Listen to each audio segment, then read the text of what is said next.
नमस्कार, आदाब, आवाज़ द वॉइस में आप सभी का स्वागत है। हमारे स्टूडियो में है आज खास मेहमान, मखमली आवाज़, गज़ल गायकी, भजन्स को लेकर आ रही हैं हमारे स्टूडियो में मधुमिता बोस जी। बहुत बहुत स्वागत है आपका मधुमिता जी हमारे स्टूडियो में। शुक्रिया, थैंक यू। तो आज जानेंगे कि आप संगीत का सफ़र जो आपका रहा है कैसे शुरू हुआ। तो आपकी मखमली आवाज़ से ही पहले कुछ सुनेंगे। नियते शौक भर न जाए कहीं, तू भी दिल से उतरे न जाए कहीं। नियते शौक भर न जाए कहीं, आज देखा है तुझको देर के बाद, आज देखा है तुझको देर के बाद, आज का दिन गुजर न जाए कहीं, तू भी दिल से उतरे न जाए कहीं। नियते शौक भर न जाए कहीं। बहुत खूबसूरत है। मन तो कर रहा आपको सुनते रहें, लेकिन आपसे जानकारी चाहेंगे कि आपने अपने संगीत का सफ़र कैसे शुरू किया। देखिए, संगीत का सफ़र तो बचपन में ही शुरू हो गया था, क्योंकि मैं बंगाली परिवार से ताल्लुक़ रखती हूँ और बंगालियों के खून में कल्चर, म्यूज़िक, संगीत ऐसा बसा रचा बसा होता है कि इनहेरिट किया है हमने अपने घर से, अपने मदर से। तो वो तो खैर रविंद्र संगीत गाती थी, और क्योंकि वो बंगाल से आई थी, पर मैं हूँ दिल्ली में पली बड़ी, पैदाइश मेरी दिल्ली की है। तो मेरे पेरेंट्स की इच्छा थी मैं क्लासिकल से शुरू करूं, और हमने बचपन से क्लासिकल सीखा, पर उसके बाद धीरे धीरे सीखा तो सब कुछ, रविंद्र संगीत भी सीखा, भजन भी सीखा, काजी नजरुल इस्लाम के गीत भी सीखे।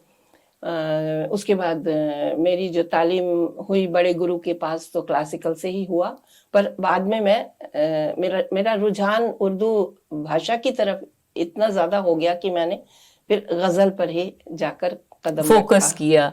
मधुमिता जी, जानेंगे कि आपके गुरु, क्योंकि गुरु से ही संगीत और रियाज जो रहता है, कौन रहे आपके गुरु? गुरु बहुत रहे हमारे, जिससे भी थोड़ा सा भी सीखा वही गुरु हैं। शुरू में तो हमारी माँ ही हमारी गुरु थी, उसके बाद हमने पंडित अमरनाथ जी उनसे सीखा, जो इंदौर घराने के थे, क्लासिकल। वो भी उस्ताद आमिर खान साहब के शागिर्द थे, तो उनकी स्टाइल हमने सीखी। और फिर उसके बाद धीरे धीरे हमने गज़ल पे जब कदम रखा, तो दिल्ली घराने के उस्ताद सलाउद्दीन खान साहब से मैंने गज़ल की तालीम ली। उसके बाद गज़ल गाते गाते फिर ठुमरी दादरा पर भी मैंने फोकस करना शुरू किया, और बनारस घराने की जो बड़ी प्रसिद्ध गायिका थी सिद्धेश्वरी देवी जी, उनकी बेटी, उनकी पुत्री सविता देवी जी से भी मैंने तालीम ली।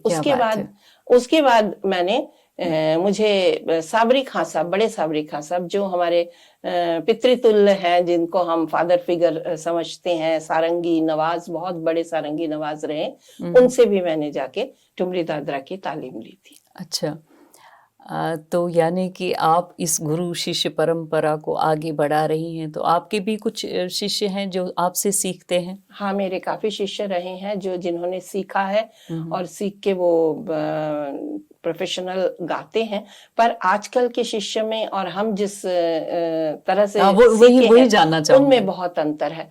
और मैंने एक गुरु का नाम लेना भूल गई थी, जो आकाशवाणी के बहुत अच्छे कंपोजर थे, अभी उनका इंतकाल हुआ है 2 साल पहले, महेंद्र सरीन जी।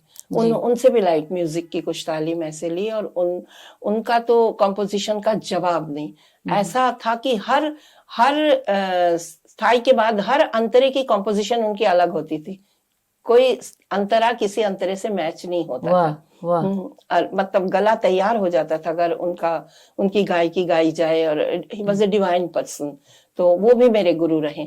और अगर मैं आजकल की तुलना करूं कि उस शागिर्द और आजकल के शागिर्द में, तो जमीन आसमान का अंतर है। जी। आजकल के शागिर्द जो है, थोड़े दिन सीखते ही उनके पेरेंट्स ही आके पूछना शुरू कर देते हैं कि ये स्टेज पे कब गाएंगी, ये टीवी पे कब गाएंगी। अच्छा। और आवाज, वॉइस नर्चर करने में या उसमें उनकी कोई इंटरेस्ट नहीं है, और रियाज कराने में कोई तो दूर की बात है। रियाज की दूर की बात है। और दूसरा, ये जो कैरोके आ गया है, उसने हमारे म्यूजिक का सत्यानाश कर दिया। सब कैरोके में गा लेते हैं फिल्मी गाने कुछ, और उसी को वो रियाज समझते हैं, और उसी को गा के वो सोचते हैं हम आर्टिस्ट हो गए। आर्टिस्ट का मतलब होता है, हमारे गुरु कहते थे, गाना मतलब लोहे के चने चबाना। तो लोहे के चने ही वाकई चबाना होता है, क्योंकि इतना रियाज करने के बाद भी जरूरी नहीं कि हम कामयाब हो जाए, सुर लगे। और सुर लगता भी है, हो सकता है हमारे सुर बहुत अच्छे लग गए पर प्रोफेशनली कामयाब नहीं हुए, ऐसा भी है। कुछ डेफिनेट कुछ नहीं है, कि ये निरंतर चलते कंटिन्यूअस प्रोसेस है। जी, और जी, ये एक सोचना तपस्या है। ये सोचना ही नहीं चाहिए कि हमें कामयाबी मिल गई, वो और हमने प्रयास करना छोड़ दिया। छोड़ना तो है ही नहीं, बस करे जाना है। उसके बाद आपको कामयाबी मिले या ना मिले, उसी में ही संतुष्टि। अच्छा कलाकार जो होता है, उनको उसी में संतुष्टि मिलती है जी। पर आजकल के बच्चों के पास पेशेंस नहीं है, क्योंकि जमाना दूसरा है, एआई का जमाना है, और सब कुछ डिजिटल है, और मोबाइल में इतने मसरूफ बच्चे रह गए हैं कि उनके पास रियाज करने का टाइम ही नहीं है, समझने का नहीं है। बुक्स पहले होती थी, उनको पढ़ते थे, फिर रियाज करते थे। और सीखना जो कि गुरु से, क्योंकि ये हमारा इंडियन क्लासिकल म्यूजिक का तो पहले ही वो ही है। म्यूजिक के लिए खास तौर पे गुरु, मतलब म्यूजिक कला कोई भी हो, को गुरु तो चाहिए ही चाहिए, जो आपको राह दिखा सकता है। हाँ, तो यही हमने जो गुरु से सीखा है, गुरुमुखी विद्या कहते हैं ना इसको, सीना बसीना तालीम। वो आजकल के बच्चे यूट्यूब को गुरु मान के चलते हैं, तो उससे तो सीखना नहीं होता। जो बेसिक है वो तो गुरु के सामने ही बैठ के सीखना है। जो सीख चुका है वो यूट्यूब से अपनी गाइडेंस ले सकता है। वो तो टेक्निकल चीजें उसमें है, ये तो प्रैक्टिकल, ये तो अलग ही प्रैक्टिस है, एक अलग प्रैक्टिस है।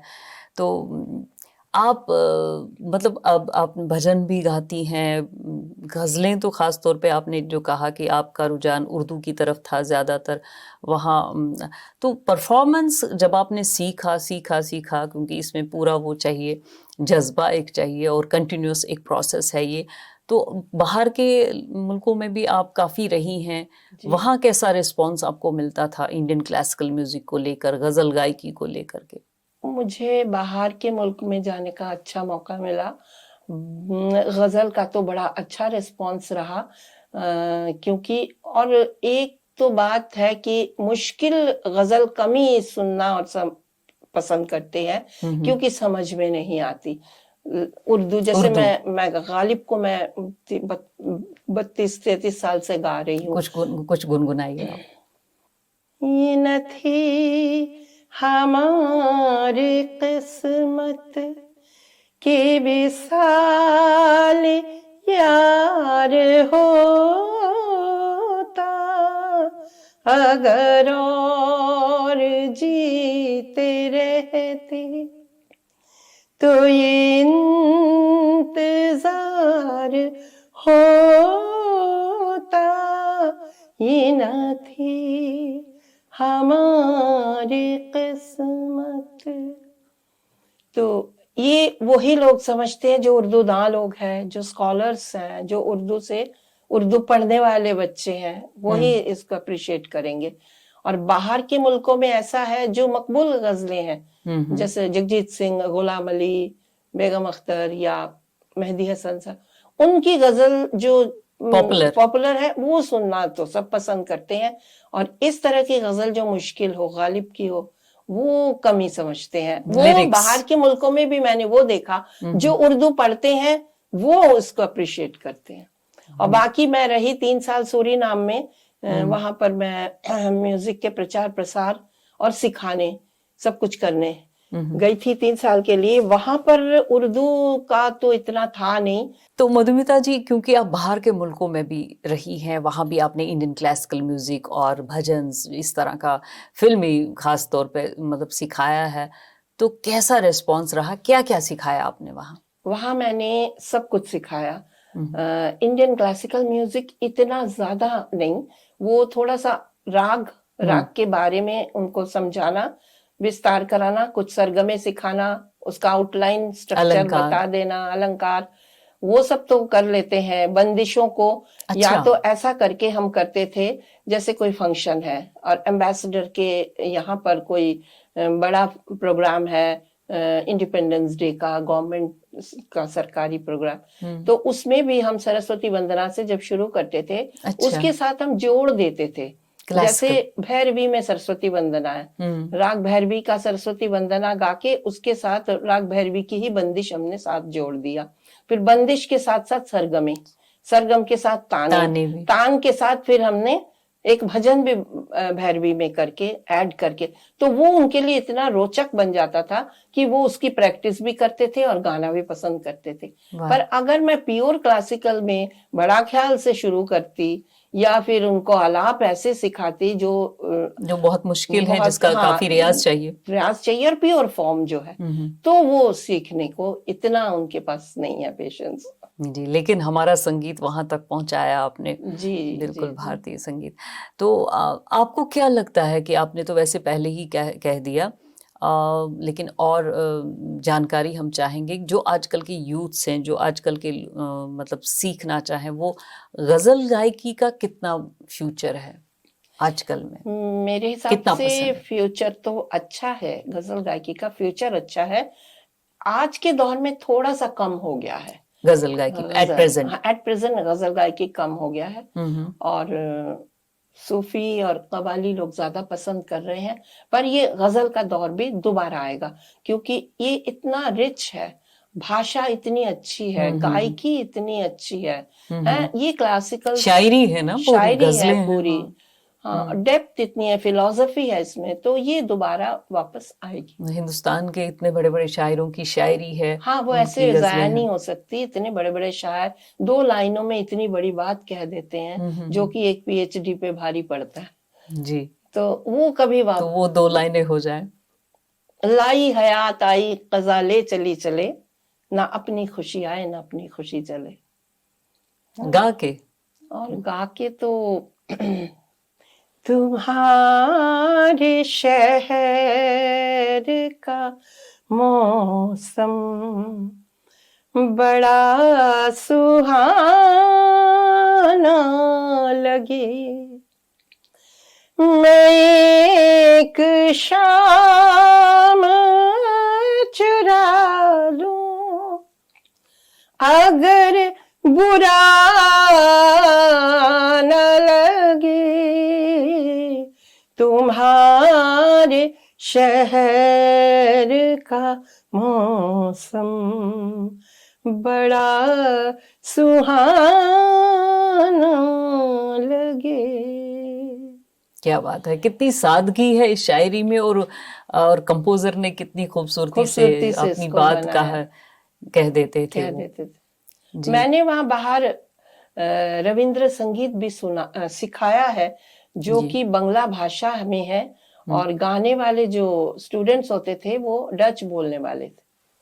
अच्छा। हाँ, और डच बोलने वालों का जो ये जो भाषा प्रोनाउंसिएशन है वो बिल्कुल डिफरेंट है। हिंदी ही वो बोलते हैं तो थोड़ा अटक अटफटा अटक के बोलते हैं, मुश्किल से बोलते हैं। उनको मुझे पता है मैंने कितनी मेहनत की है। कैसे सुनाए कुछ उनको 2 लाइंस उसमें से भी चाहिए रविंद्र संगीत से। रविंद्र संगीत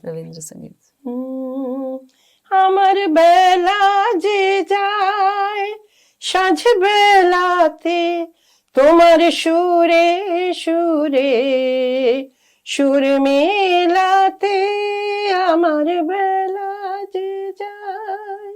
क्या बात है।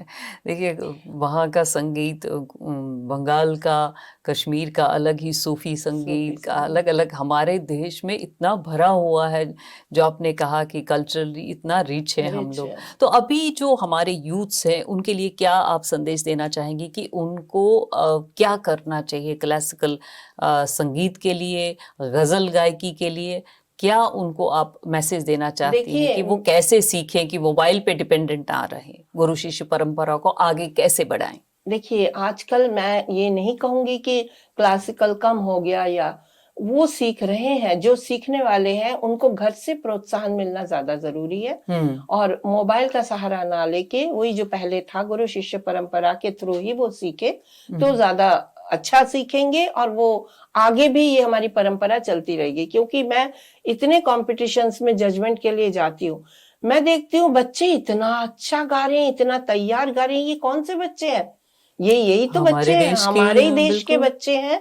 और इन्हीं के ही छोटे छोटे और छोटे छोटे बच्चे, इवन आप इंडियन आइडल में भी देखती होंगी, छोटे छोटे बच्चे कितना तैयार गा रहे हैं। तो उसी तरह ऐसा कोई नहीं, कोई कला खत्म नहीं होती, और इतनी खूबसूरत कला है, ये कहीं भी नहीं जाएगी। बिल्कुल, ये आगे बढ़ेगी। ये हमारे जड़ों में है, हमारी जड़ों में है, हमारी धरोहर है, हमारी धरोहर है। और हमें याद है, हम जब बच्चे थे, छोटे थे, तब उल्टा कम लोग सीखते थे और कम घरों में गाए जाते थे। सिर्फ बंगाल में इसका प्रचार था, महाराष्ट्र में था, कर्नाटक गाते थे साउथ वाले, नॉर्थ इंडिया में इतना प्रचार प्रसार नहीं था, जो अब हो चुका है। अब बहुत बच्चे, नॉर्थ इंडिया में ऐसा कोई घर नहीं जहाँ बच्चों को नहीं सिखाया, और अवेलेबल भी है। अच्छा, पहले इतना वो भी नहीं होता, इंस्टीट्यूशंस नहीं होते थे, और हमें किसी खास गुरु के सामने अगर वो लें आपको शिष्य लें, तभी हम सीख पाते थे। और वो हमें टेप रिकॉर्डर होता था छोटा सा, पे, जिसको लेके हम अंदर नहीं जा सकते थे। गुरु कहते थे दिमाग में टेप करो, टेप रिकॉर्डर वाला गाना नहीं चलेगा, कंसंट्रेशन वैसे और हमें याद भी हो जाता था घर से बिल्कुल अच्छी तरह तैयार करके अगले दिन। और कितने 6 महीने एक राग और एक आपने सीखी होगी, कितने महीने, साल भर। अच्छा, बिल्कुल आप सही कहती हैं कि आजकल के यूथ, हाँ, लेकिन सुनने के लिए अवेलेबिलिटीज हर चीज है। सुनने के अगर लिए, आपको किसी का भी सुनना है, जो भी हमारे बड़े बड़े गुरु रहे हैं, किसी का भी सुनना है, उसके लिए आराम से आप लगा लो और सुन लो। उल्टा उपलब्धियां ज्यादा हो गई है, अच्छे मिसयूज ना करें इसका।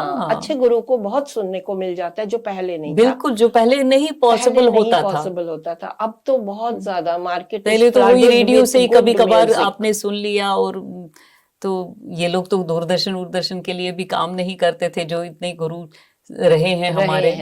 बिल्कुल, आजकल भी अवेलेबल हैं, इतने अच्छे रहे हैं, आप PhDs करते हैं। बिल्कुल।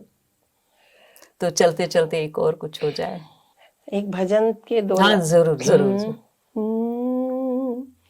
राम राम सीता राम, राम राम सीता राम, राम राम सीता राम, राम राम सीता राम, राम राम सीता राम। बहुत बहुत धन्यवाद आपका। शुक्रिया आपका भी।